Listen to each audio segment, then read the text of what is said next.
All right, gang. Welcome to our announcement of Zendikar here. Their debut announcements and everything we have about the set. So last week it looks like they gave us two planeswalkers uh, to soothe our need for all the sweet cards we're about to get in a month.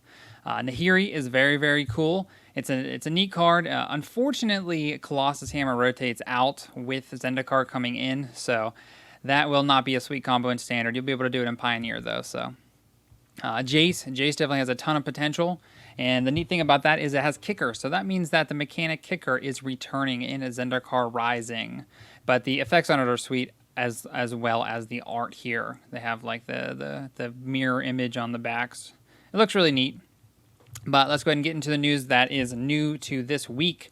The kicker mechanic is officially announced because even though it's on Jace, they're going to let us know that it is in the set, and there's going to be cards.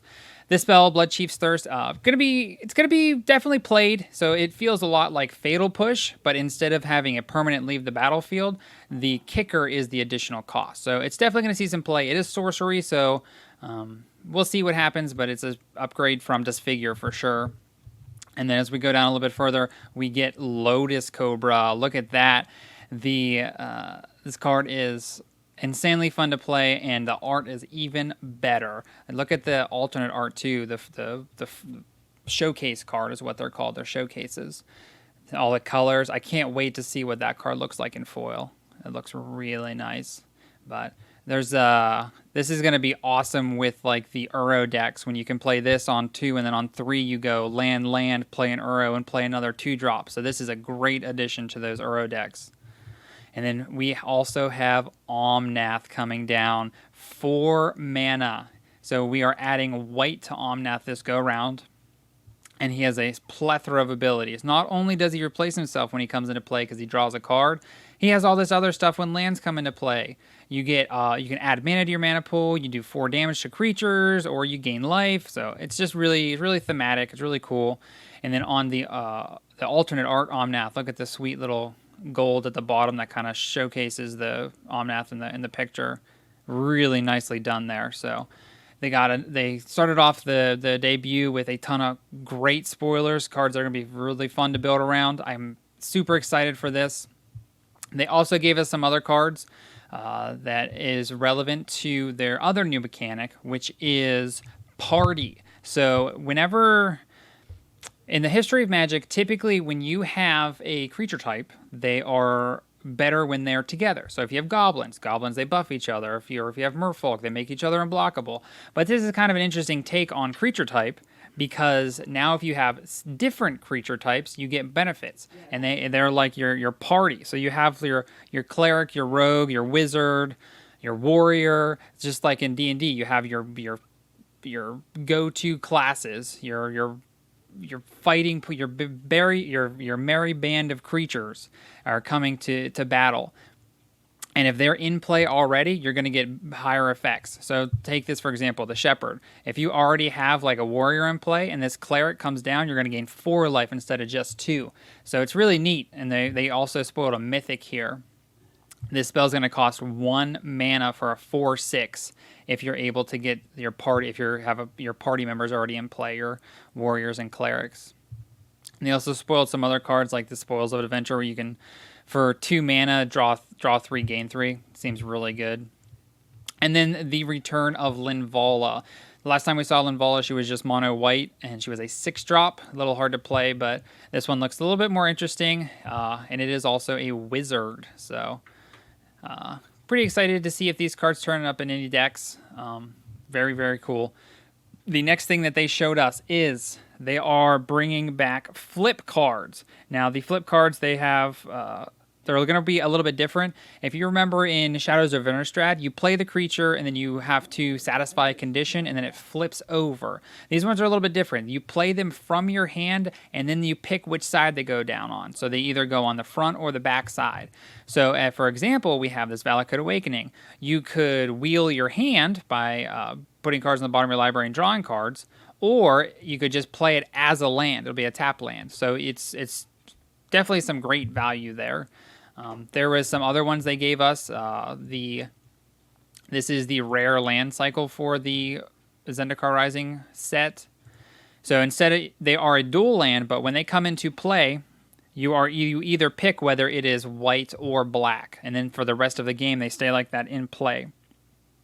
So they're called modal double-faced cards, or the modal DFCs. So it's kind of neat. I do wish that they said like plain swamp. That way they could be fetchable, and then you would, when they come into play, you choose which side they're on. But these will still see a ton of play in standard. When they come into play, the shocks rotate, so this is a great inclusion to most decks. And also, in addition to these land cycle, we are going back to full art lands in the packs. So in regular draft packs, you're going to get these, but you can get foil versions of these inside of collector's boosters. Look at this swamp. Oh man, you put the greens in there with the black, it looks fantastic. I love it. Very good. And then you got like the hedron feel to these, the metal, the floating metal. This is like rustic, but it's like rustic without rust. I don't know. It's I don't know how to explain the world of Zendikar. It's like hot metal. Look at the forests are pretty good. And then also when it comes to box toppers, right? So in Ikoria we had the cool Godzilla ones. In Core 2021 we did not have any box toppers, unfortunately. But returning in Zendikar Rising is fetch land box toppers. Look at these. There is going to be 30 in total. The 10 everybody cares about are the fetch lands.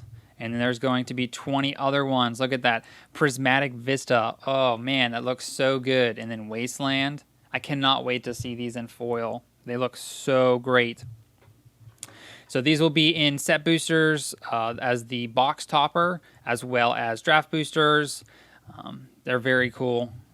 And then they go on to talk about the new set boosters. So inside of the packs, they're going to have a bunch of cards from standard, but the big draw to these is that they're going to have 2 slots that come with they come from the list. So the first time I saw it, everybody thinks, oh, reserve list. They're reprinting dual lands. They're reprinting the Abyss. They're printing all these old cards, but they will have in the back of the pack. They'll have cards, the 2 cards where you can get like Simian Spirit Guide, Food Chain, and you see how they have like the mystery booster symbol on the bottom to annotate where they came from. But they do still have their old border, so it's pretty cool. I guess it's not 2 cards; it's 1 card. There's wild card slots, and so there's one slot that can be from the list. So very neat, very cool. This is the first time they've done set boosters. They're extremely limited. We will have them they're available now on the ICG store page if you want to pick up a box. They're going to go fast, so if that's something you want, be sure to pre-order.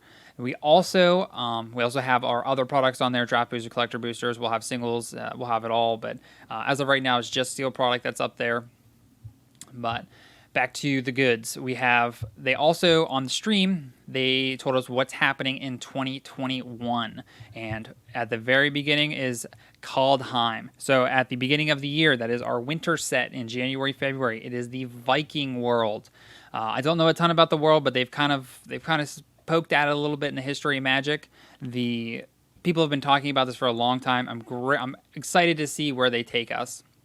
Next up is Strix Haven, or as some people have been quoting it as Hogwarts. There's going to be, it's the School of Mages. So there's 5 different clans. Well, not clans, but there's 5 different schools of mages that are on this school plane.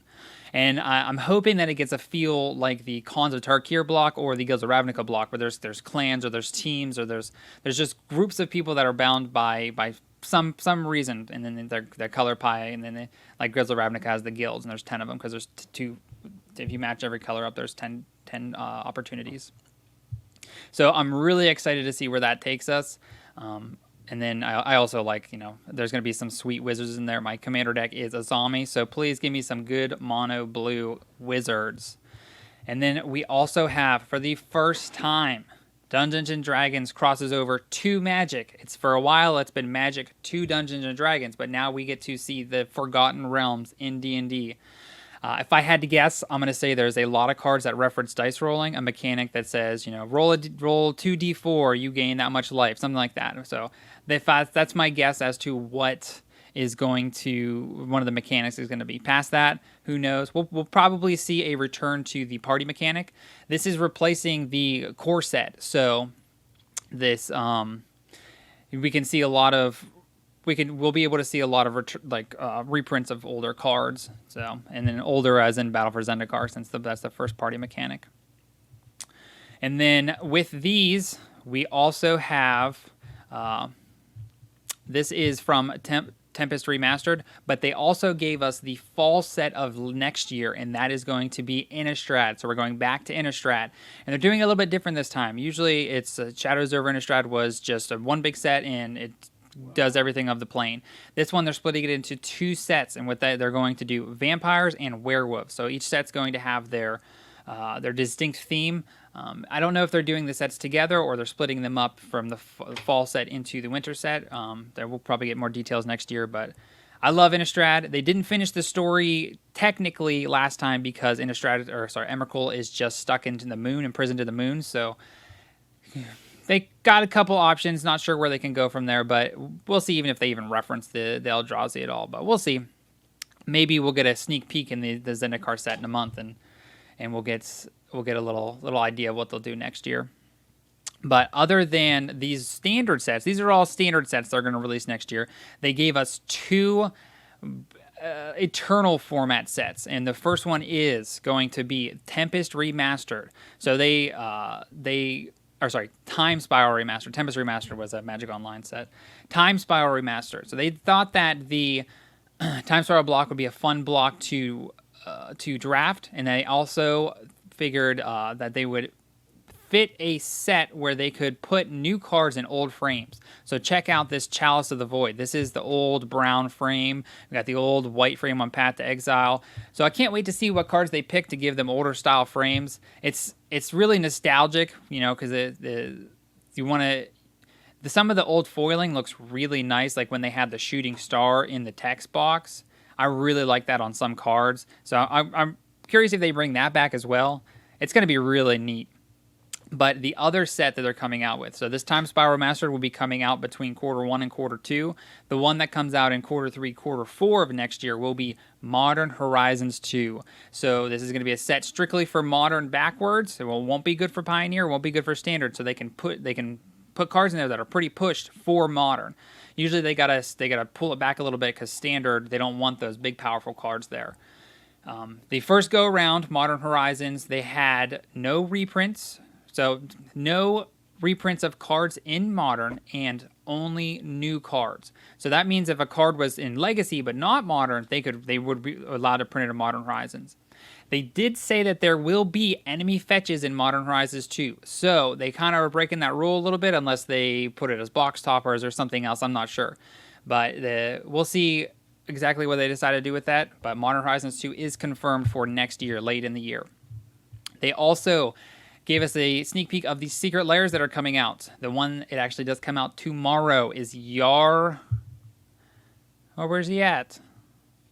Oh, they don't even... It's Yargle. They didn't even give him a sweet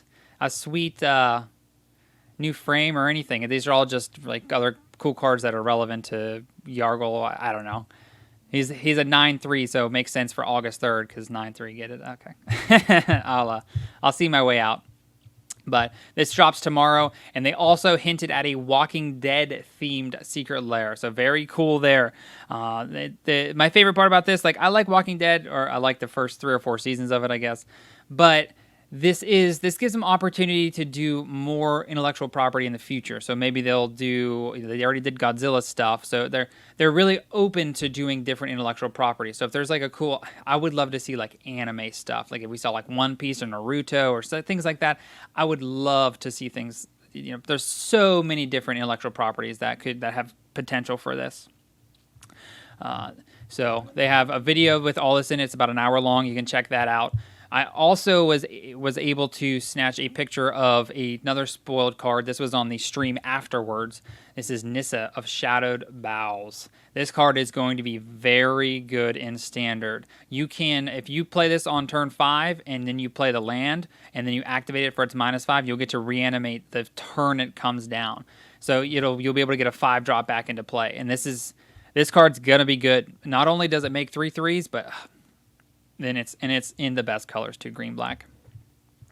It should also be noted that Nisha is black, right? So she's been green, she's been blue. Black is kind of the colors of death and decay or turning to the dark side.